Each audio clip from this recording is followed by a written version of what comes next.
this setup that he has, and as we go through this, it's a layer above it. If I double click on this layer in the layers palette, I can dim this down so that it is used as a better way to trace over the top of this. And under view, I have the guides, which is also command semicolon, brings that part up. And the guides are in the rulers, so I have to go to view rulers and show them. And over in the right clicking of this, you can see that it's listed in points, which makes it a little easier to create the measurements on some of these. And as I drag these across, this is on the layer. I just have a blank layer above the top one here. And I'm just going to go ahead and just give a straight edge just so you can see that piece. And this is on this part in view, and you just want to take down here. So when you have this guides, hide guides, show guides, lock guides, that's what that's showing when you come down to bring these pieces across. So that's what that part is showing you, so you can kind of place them in there as you go. But this part is a nice piece of symmetry coming across, so you could again do this as a shape, building this part up. You can do it as a letter. I'll try just doing it as a shape at first. I'm just going to create a rectangular piece right here. So this right now has no fill or stroke, but when I click on the default, it will give me that piece to line up that section. The white arrow tool, or the direct selection with the letter A, I'm just grabbing this anchor point right up here in the corner and just dropping it down with the arrow key right on the screen there. So that gives me that shape. Okay, so it kind of helps me build this piece. So I will give it just a light coloring, just so you can see it, and then just do an Option and Shift, and this lets me rotate this. So I can come to the outside. These bounding box that you see is on view, and when you hide bounding box, you won't see it, but I like to have it on there. Some people don't. So I'm going to click it right on there. And for this part, I'm just going to take the fill off just so I can see the stroke right through it. And just rotate this until I get it to be the angle that's pretty close to this section.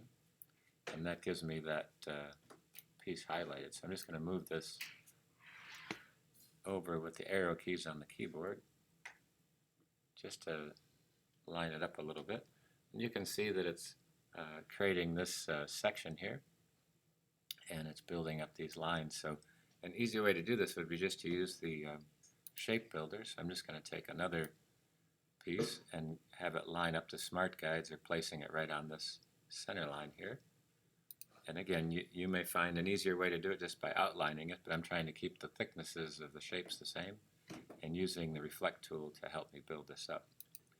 To change this, just to show some colors to make it a little bit easier to see, I'll just click on the color palette I have down here to give these three pieces a color so you can see it on the screen a little better.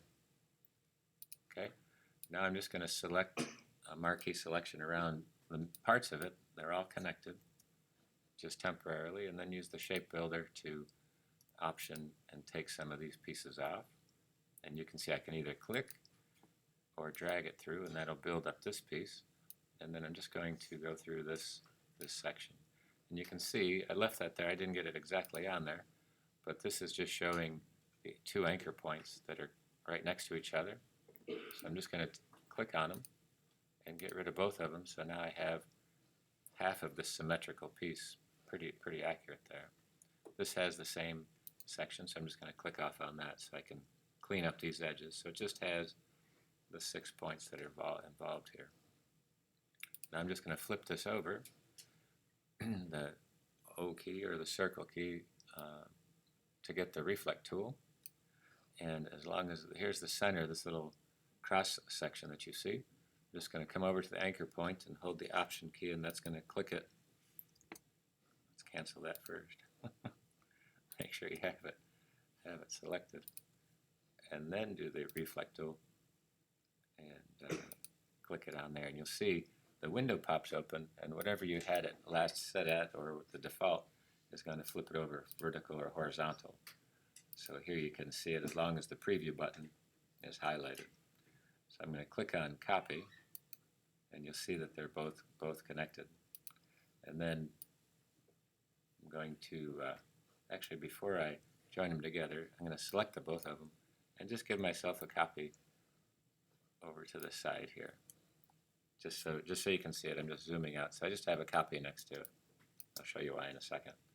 So I'm going to select both of these, okay?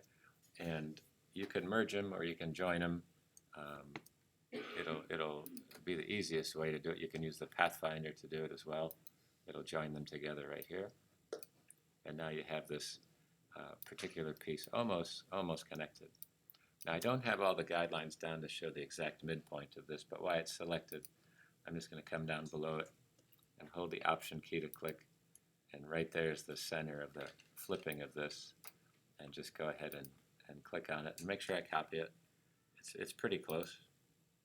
I can always modify it as well. And you'll see that you have two of these shapes together.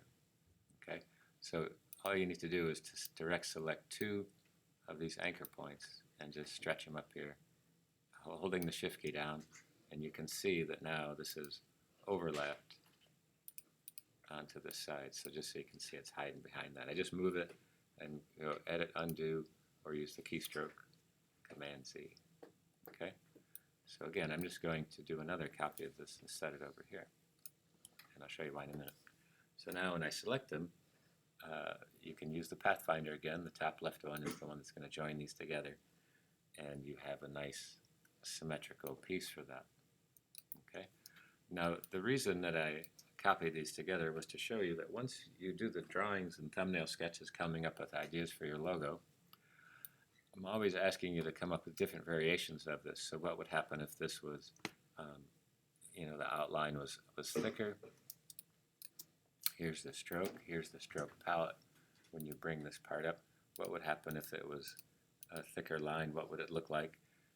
And once you get it illustrated from your thumbnail sketches to the final rough to the comprehensive, which is what it's going to look like printed, you now have two images that are different, and it's just as easy to duplicate these, to change them, to see what would happen and try to experiment with them. And now you're using the computer to come up with different variations. So here's a profile.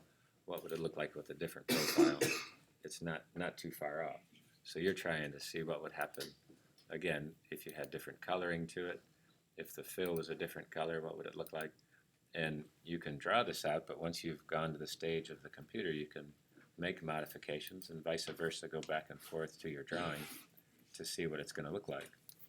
And then here's where you can experiment with all the different things that are happening, so gradients and everything like that coming through.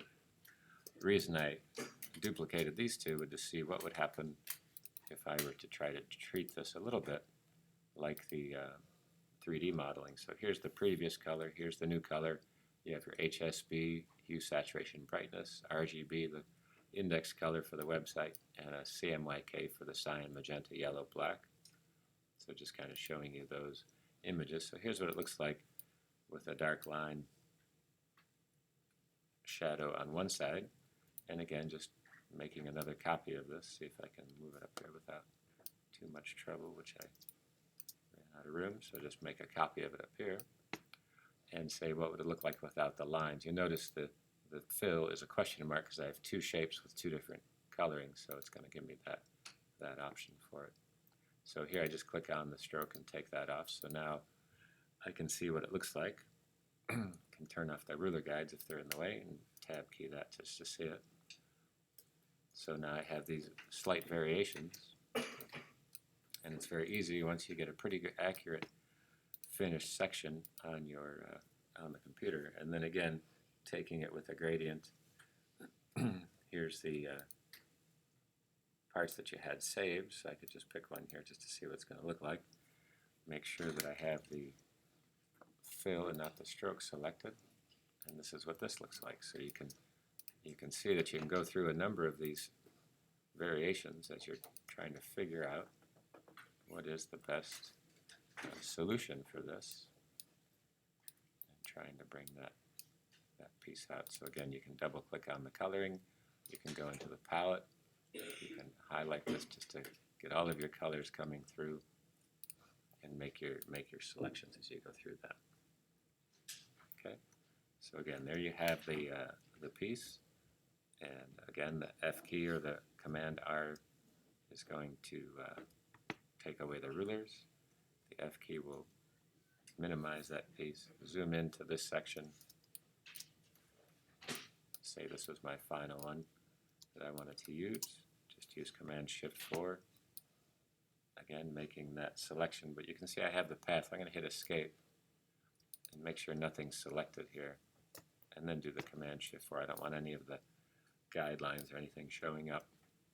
And then I go to the Finder, and again, here is the final piece.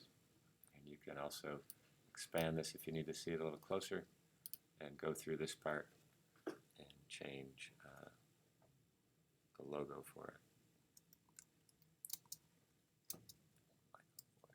You can give it a little bit more of a titling through this so you can be a little more conscious of how you're putting these things together.